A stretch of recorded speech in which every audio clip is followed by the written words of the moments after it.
Pero las caídas espirituales y emocionales tienen connotaciones mucho más importantes.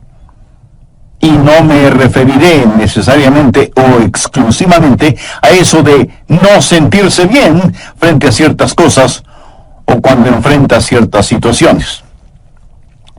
Alguien le preguntó a una señora, ¿qué hace usted cuando se encuentra en un basurero emocional?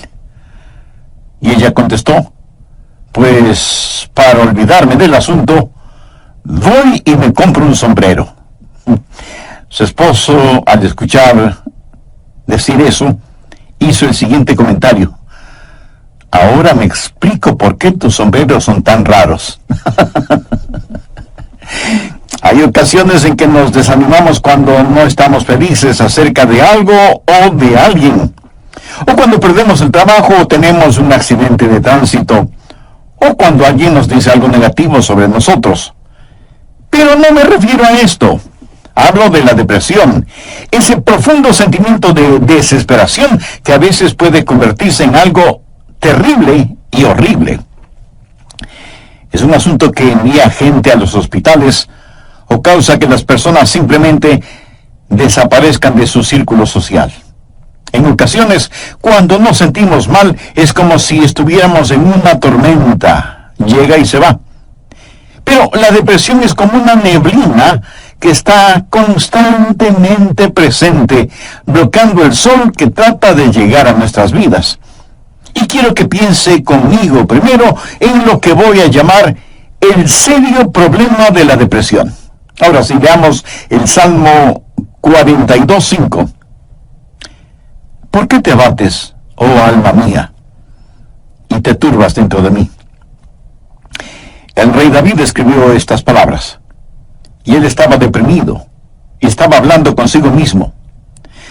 Hago un breve paréntesis aquí para informarle que el Instituto Nacional de Salud Mental reportó que la depresión es, tristemente, un negocio de más de $1 billón anuales. O sea, lo que la gente gasta para ser tratada de depresión. Y en lo que yo investigué para preparar este mensaje, descubrí que hay millones de norteamericanos que sufren de depresión, y supongo que esa es una lamentable realidad en todos los países del mundo. ¿Sabe usted que es muy difícil animar a una persona que sufre de depresión? Tal pareciera que nada le hace sentir mejor. Por eso digo que la depresión es un problema serio, y quiero compartir con usted una lista que encontré que describe lo que es la depresión. Esta lista le revelará si usted o un miembro de su familia o algún amigo sufre los efectos de la depresión. La depresión es un sentimiento de pasividad y apatía, un continuo estado de tristeza, una actitud de que nada está bien, o peor aún, nada vale la pena. Es un constante estado de desesperanza, un sentimiento de que a nadie le importo, o nadie me entiende, nadie me acepta. Es vivir en un constante estado de preocupación y de ansiedad. Eso es depresión. ¿Quiere saber si usted está deprimido? Aquí está la lista para que se haga una honesta evaluación. ¿Ha perdido toda iniciativa? Tal vez súbita o lentamente usted siente que quiere tirar la toalla. Siente repentinos deseos de llorar sin causa aparente. Se despierta de pronto por la noche y ya no puede volver a dormir. Se despierta por la mañana sintiéndose fatigado. Siente dolores no bien definidos en todo su cuerpo. Se encuentra a veces pensando en su propia muerte o con pensamientos suicidas. ¿Alguna vez suspira incesantemente o como si algo pesado le oprimiera el pecho? Ha llegado al punto de no confiar en su propio juicio y le es un verdadero problema el tomar alguna decisión. Se vuelve a veces irritable y choca o pelea fuertemente con otros sin ninguna razón aparente. Está consciente de que nada, absolutamente nada le entusiasma. Permítame aclarar que esa no es mi lista. Pero estoy seguro que es la lista de alguien. Amigo, esa es la depresión de alguien que está deprimido o deprimida. Y a lo mejor alguno de quienes me escucha dirá, pastor, ese mensaje no es para mí porque yo no estoy deprimido. Felicitaciones. Pero sabe, alguien que usted conoce lo está. Y usted puede ayudar a ese alguien. ¿Está seguro o segura que usted no necesita ayuda en esta área? ¿Cómo puede levantarse cuando está caído? La depresión es una enfermedad mortal que manda a mucha gente a los hospitales y a otros a la tumba. Es la tercera causa de mortalidad en ciertas categorías y edades. Aquellos que hemos estado en el ministerio el tiempo suficiente, sabemos cuando vamos a una tumba a enterrar a un cónyuge, que no pasará mucho tiempo sin que tengamos que enterrar al otro. Y si usted me dice, oh, eso pasa con los incrédulos porque no saben lo que nosotros sabemos. Permítame decirle algo. Los hijos de Dios no son inmunes a la depresión. Moisés, ese gran líder del pueblo de Dios, experimentó tal estado de depresión que le pidió a Dios que lo matara. Jonás, poderoso profeta de Dios, también le pidió a Dios que le quitara la vida. Y Elías, sentado bajo la sombra del árbol, deseaba más bien estar muerto. El apóstol Pablo habla de sí mismo y su estado de depresión o de desesperación por estar vivo. Y Juan el Bautista estuvo en un calabozo. No una mazmorra literal, sino en un calabozo de desesperación. Juan el Bautista, el heraldo del Señor Jesucristo, llegó a dudar si Jesús era el Mesías. Y en las páginas de la historia encontramos que grandes hombres sufrieron depresión. Quienes predicamos la palabra de Dios, pensamos que Carlos Spurgeon fue uno de los más grandes predicadores que han existido. Pero este gran hombre lleno de viveza y calor humano tuvo períodos de depresión. Y en el área de la política, Winston Churchill fue el gran estadista que tuvo que dirigir Inglaterra durante la Segunda Guerra Mundial. Indiscutible líder, a veces tenía ataques de depresión tan grandes que no atendía a nadie en su oficina. Y él se refería a la depresión como el gran perro negro que me tiene entre sus fauces. Cuando el rey David en el Salmo 42:5 dice, ¿por qué te abates, oh alma mía, y te turbas dentro de mí? Exteriormente, cuando esto sucedió, él tenía la razón de estar deprimido. Perdió a su hijo Absalón, a quien amaba profundamente, a pesar de que Absalón se sublevó contra su padre, lo traicionó, trató de arrebatarle el reino, y David tuvo que huir para salvar su propia vida. Luego Absalón muere trágicamente. En 2 Samuel 18:33 leemos, entonces el rey se turbó y subió a la sala de la puerta y lloró, y yendo decía así, hijo mío, Absalón, hijo mío, Absalón, ¿quién me diera que muriera yo en lugar de ti? Absalón, hijo mío, hijo mío. David huyó para salvar la vida. Él debía ser el rey. Pero perdió su fortuna, perdió su hogar, perdió su poder, perdió todo respaldo financiero. Y como si todo esto fuera poco, David pecó contra Dios. Cometió un horrible, terrible pecado que le costó la vida a su tierno hijo. Y luego su hija fue violada por su propio hermano y tuvo una esposa que fue asaltada sexualmente. Y ahora su hijo rebelde, Absalón, había encontrado la muerte en forma trágica. La nación sobre la cual David se suponía que era rey estaba en turbulencia.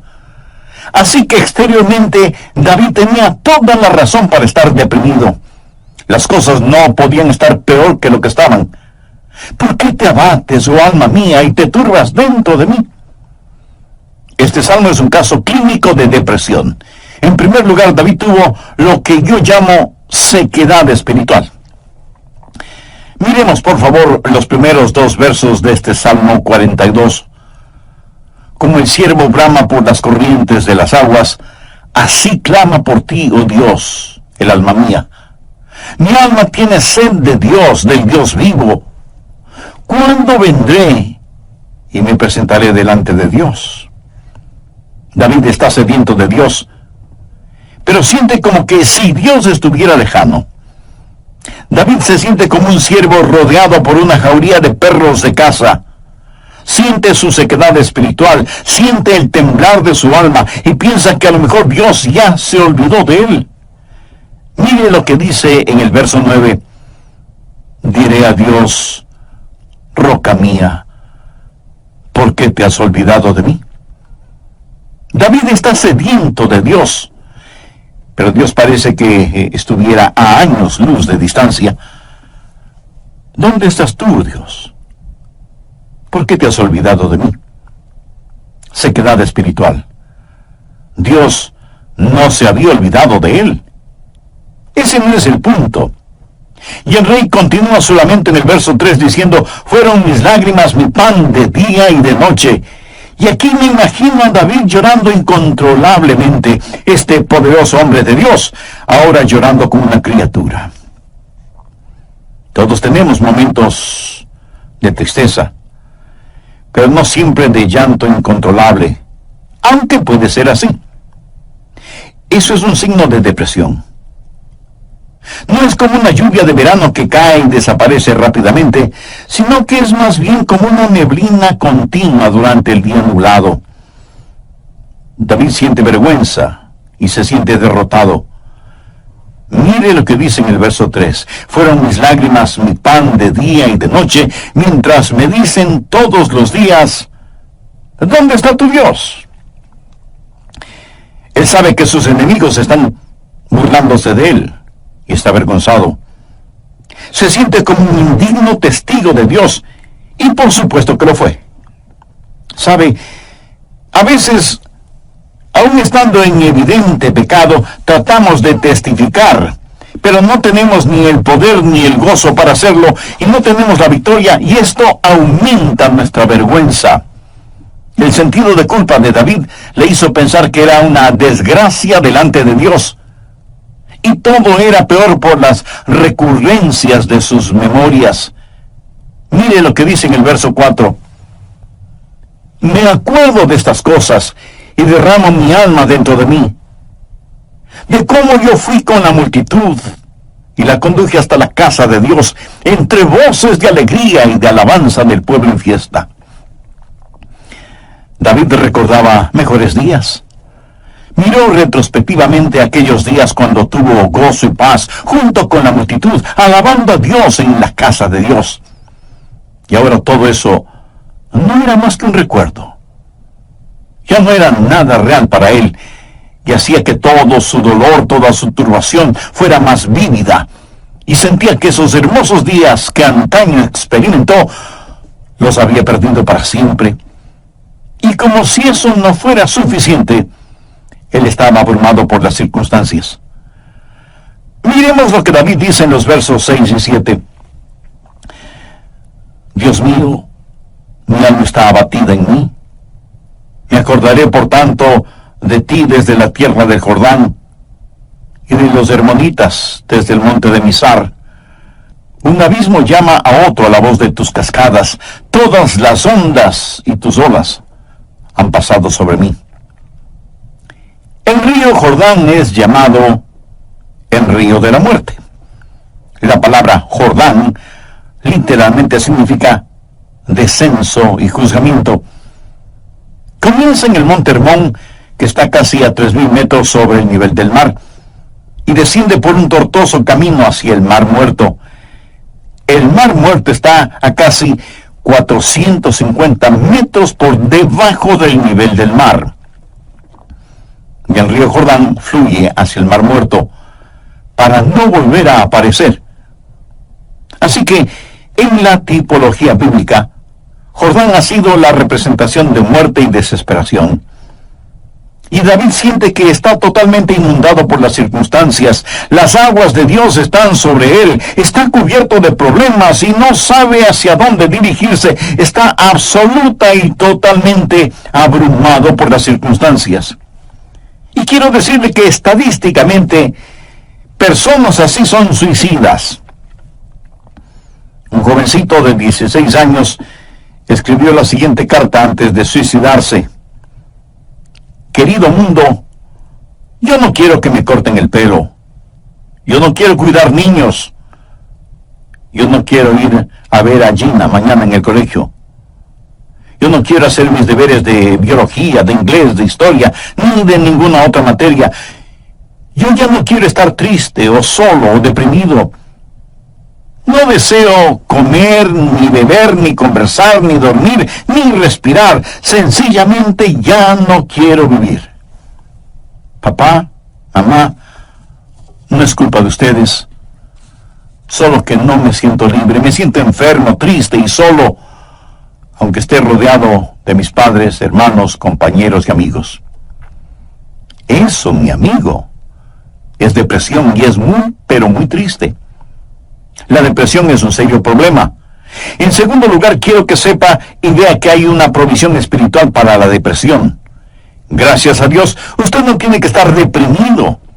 Dios ha hecho provisión para usted, para mí, para nuestras familias y para nuestros amigos, para todos aquellos que sufren depresión.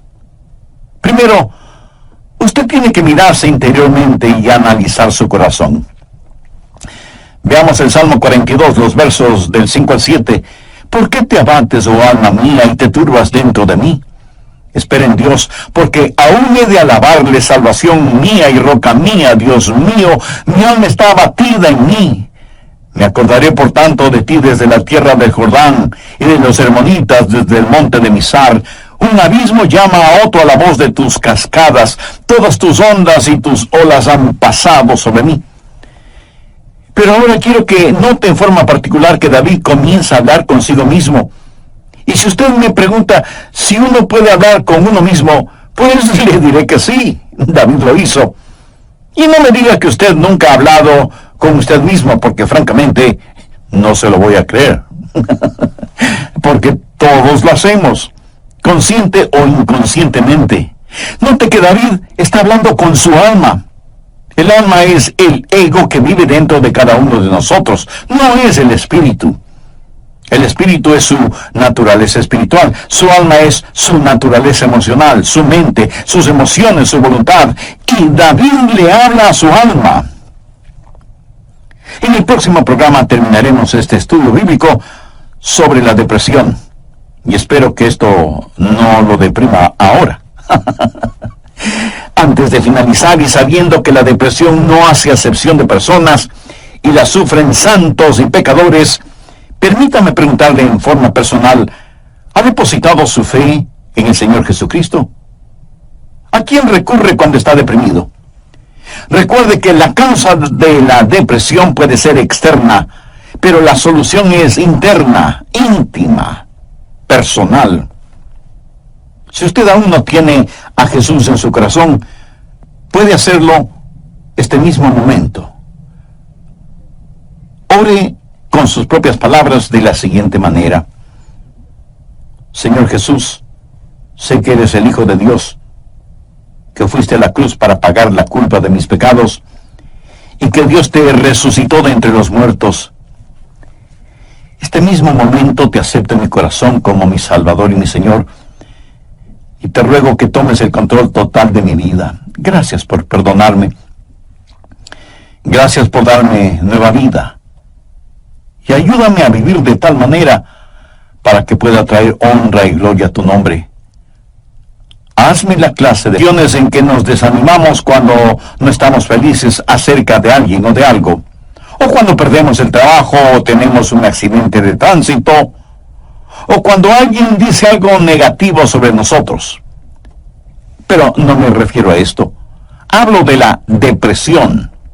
Ese profundo sentimiento de desesperación que a veces puede convertirse en algo terrible y horrible. La depresión es un sentimiento de pasividad y apatía. un continuo estado de tristeza, una actitud de que nada está bien, o peor aún, nada vale la pena. Es un constante estado de desesperanza, un sentimiento de que a nadie le importo, o nadie me entiende, nadie me acepta. Es vivir en un constante estado de preocupación y de ansiedad. Eso es depresión. ¿Quiere usted saber si está deprimido? Aquí está la lista para que se haga una honesta evaluación. Ha perdido toda iniciativa. Tal vez súbita o lentamente usted siente que quiere tirar la toalla. Siente repentinos deseos de llorar sin causa aparente. Se despierta de noche y ya no puede volver a dormirse. Se despierta por la mañana sintiéndose fatigado. Siente dolores no bien definidos en todo su cuerpo. Se encuentra a veces pensando en la propia muerte, la suya, o con pensamientos suicidas. ¿Alguna vez suspira incesantemente o como si algo pesado le oprimiera el pecho? Ha llegado al punto de no confiar en su propio juicio y le es un verdadero problema el tomar alguna decisión. Se vuelve a veces irritable y choca o pelea fuertemente con otros sin ninguna razón aparente. Está consciente de que nada, absolutamente nada le entusiasma. Y si usted me dice, eso pasa con los incrédulos porque no saben lo que nosotros sabemos. Permítame decirle algo, los hijos de Dios no son inmunes a la depresión. Moisés, ese gran líder del pueblo de Dios, experimentó tal estado de depresión que él le pidió a Dios que lo matara. Jonás, poderoso profeta de Dios, también le pidió a Dios que le quitara la vida. Y Elías, sentado bajo la sombra de un árbol, deseaba más bien estar muerto. El apóstol Pablo habla de sí mismo y su estado de depresión o de desesperación por estar vivo. Y Juan el Bautista estuvo en un calabozo, no una mazmorra literal, sino en un calabozo de desesperación. Juan el Bautista, el heraldo del Señor Jesucristo, llegó a dudar si Jesús era el Mesías. Y en las páginas de la historia encontramos que grandes hombres sufrieron depresión. Quienes predicamos la palabra de Dios, pensamos que Carlos Spurgeon fue uno de los más grandes predicadores que ha existido. Pero este gran hombre lleno de viveza y de calor humano tuvo períodos de depresión. David se suponía que era rey, estaba en turbulencia. Así que exteriormente David tenía toda la razón para estar deprimido. Las cosas no podían estar peor de lo que estaban. ¿Por qué te abates, oh alma mía, y te turbas dentro de mí? Este salmo es un caso clínico de depresión. En primer lugar, David tuvo lo que yo llamo sequedad espiritual. Miremos, por favor, los primeros dos versos de este Salmo 42. Como el ciervo brama por las corrientes de las aguas, así clama por ti, oh Dios, el alma mía. Mi alma tiene sed de Dios, del Dios vivo. ¿Cuándo vendré y me presentaré delante de Dios? David está sediento de Dios, pero siente como que si Dios estuviera lejano. David se siente como un ciervo rodeado por una jauría de perros de caza, siente su sequedad espiritual, siente el temblar de su alma y piensa que a lo mejor Dios ya se ha olvidado de él. Mire lo que dice en el verso 9, diré a Dios, roca mía, ¿por qué te has olvidado de mí? David está sediento de Dios, pero Dios parece que estuviera a años luz de distancia. ¿Dónde estás tú, oh Dios? ¿Por qué te has olvidado de mí? Sequedad espiritual. Dios no se había olvidado de él. Pero ese no es el punto. El rey continúa su lamento en el verso 3 diciendo, fueron mis lágrimas, mi pan de día y de noche. Y aquí me imagino a David llorando incontrolablemente, este poderoso hombre de Dios, ahora llorando como una criatura. Todos tenemos nuestros momentos de tristeza, pero no siempre de llanto incontrolable, aunque puede ser así. Eso es un signo de depresión. No es como una lluvia de verano que cae y desaparece rápidamente, sino que es más bien como una neblina continua durante un día nublado. David siente vergüenza y se siente derrotado.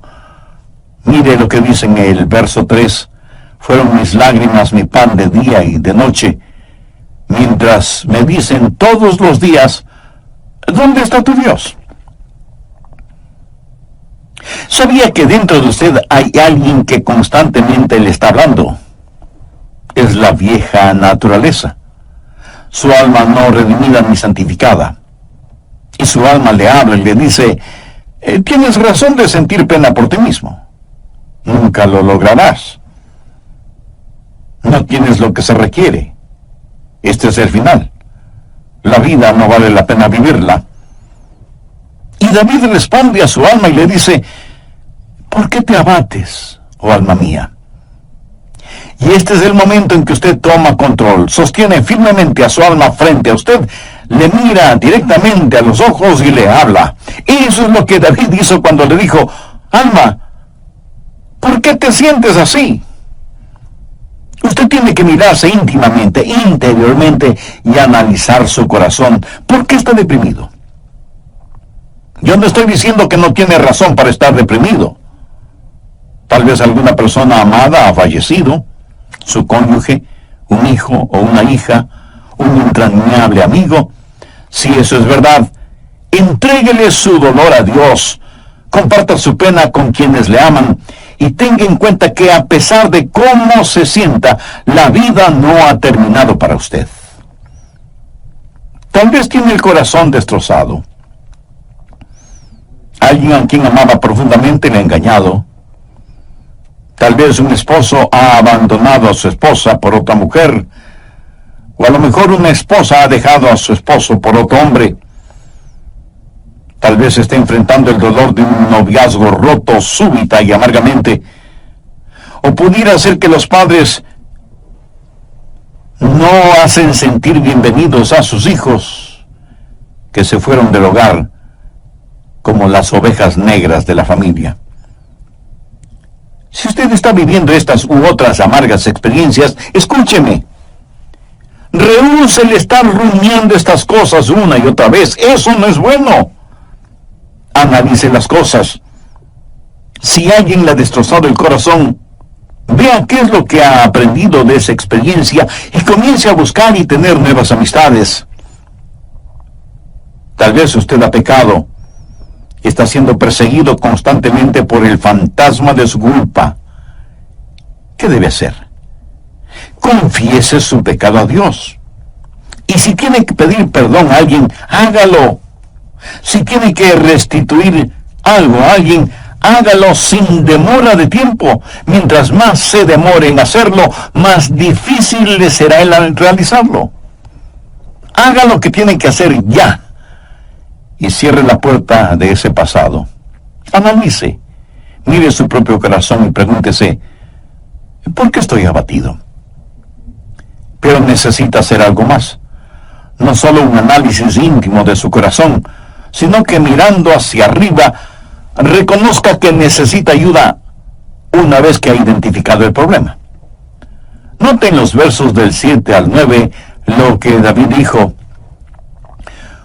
Un abismo llama a otro a la voz de tus cascadas. Todas tus ondas y tus olas han pasado sobre mí. Pero de día mandará Jehová su misericordia, y de noche su cántico estará conmigo, y mi oración al Dios de mi vida. Diré a Dios, roca mía, ¿por qué te has olvidado de mí? ¿Por qué andaré yo enlutado por la opresión del enemigo? ¿Qué es lo que David está haciendo ahora?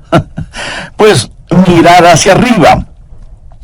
No solo interiormente para ver por qué me siento así, sino mirar hacia Dios y decir, Dios, tú eres mi ayuda y mi esperanza.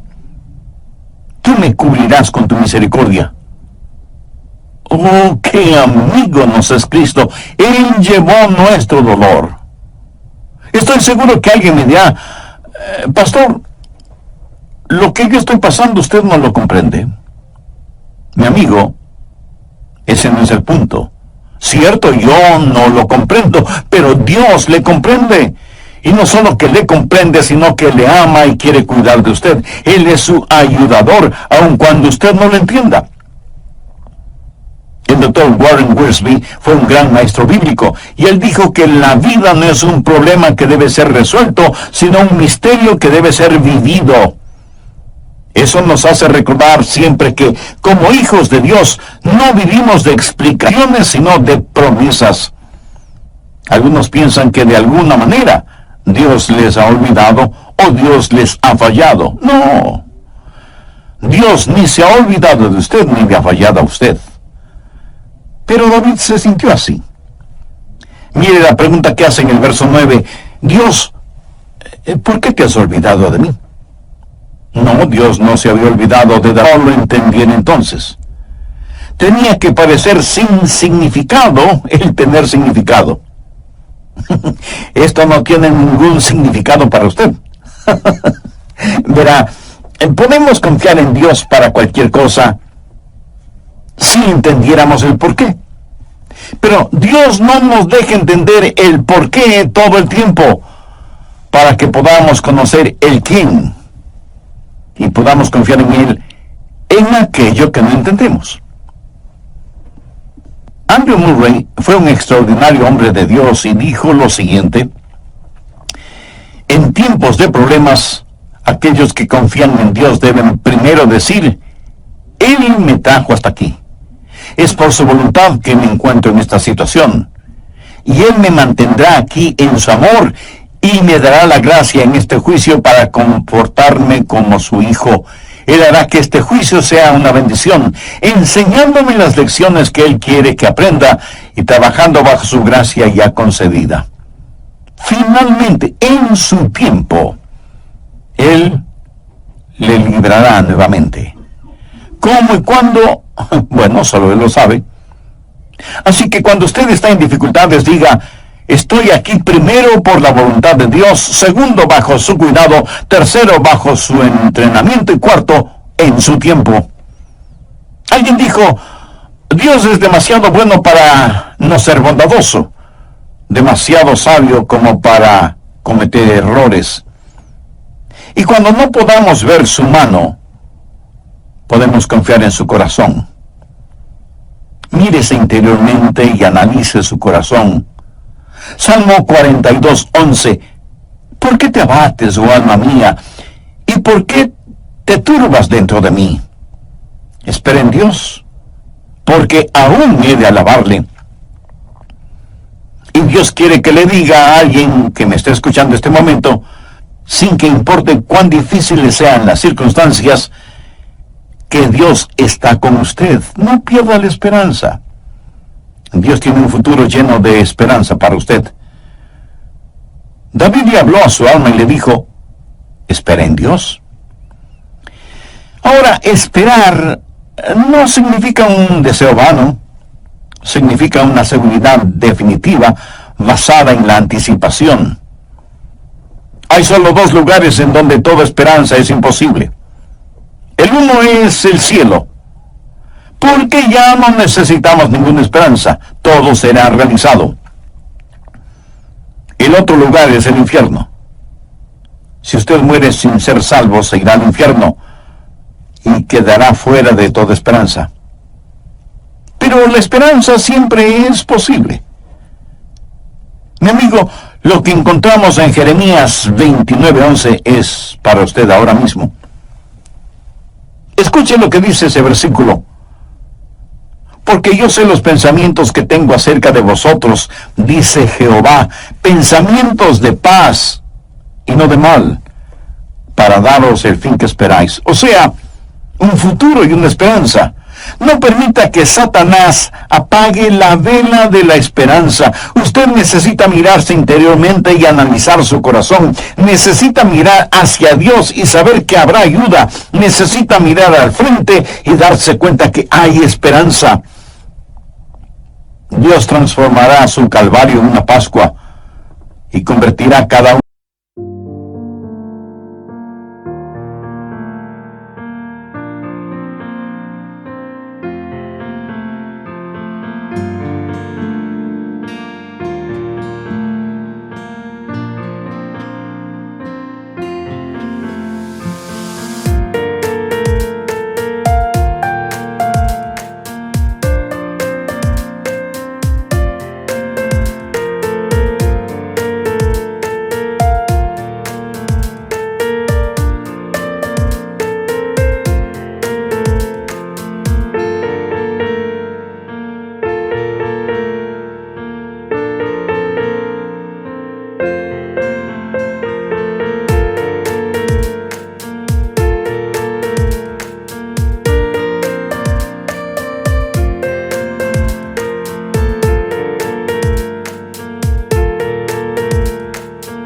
De sus lágrimas en perlas.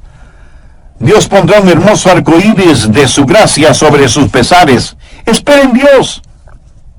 Él va a llenar las más profundas necesidades de su corazón. Y Dios nunca estará satisfecho hasta que el más grande deseo suyo sea Él mismo. Hemos hablado del serio problema que es la depresión y de la esperanza que hay para usted. ¿Cuál es la promesa segura contra la depresión? ¿Por qué te abates, oh alma mía? ¿Y por qué te turbas dentro de mí? Espera en Dios, porque aún he de alabarle.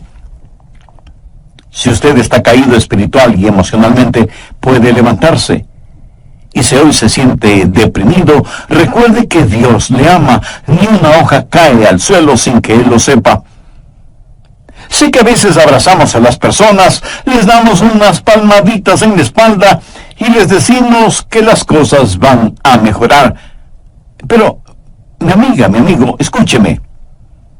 Aparte de Jesús, no hay una verdadera esperanza para el mundo. Anoche, mientras meditaba en este mensaje que estoy compartiendo con usted, dije, Señor, no quiero hablar sobre la depresión.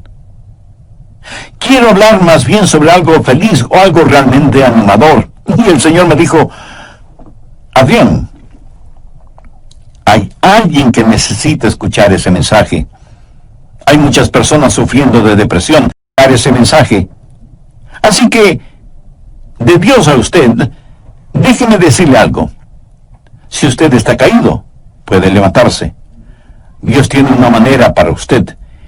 Y no es psicología popular barata, ni una palmadita en la espalda diciéndole las cosas van a mejorar. Espere en Dios, Él le ayudará hasta el final. Tenga la absoluta confianza que usted está protegido y abrazado por los eternos y poderosos brazos de Dios. Si es que usted es un hijo de Dios, por haber recibido a Jesús en su vida. Si usted no tiene la seguridad de su salvación, ¿por qué no recibir al Señor Jesucristo como su Salvador y Señor ahora mismo? Si con fe y sinceridad se lo pide, Él le salvará instantáneamente y le guardará continuamente. Él nunca le olvidará ni le dejará. Con sus propias palabras, usted puede decir una oración como la siguiente. Querido Dios, sé que me amas y que quieres salvarme. Señor, sé que tú moriste en la cruz para salvarme y derramaste tu sangre para pagar la culpa de mi pecado.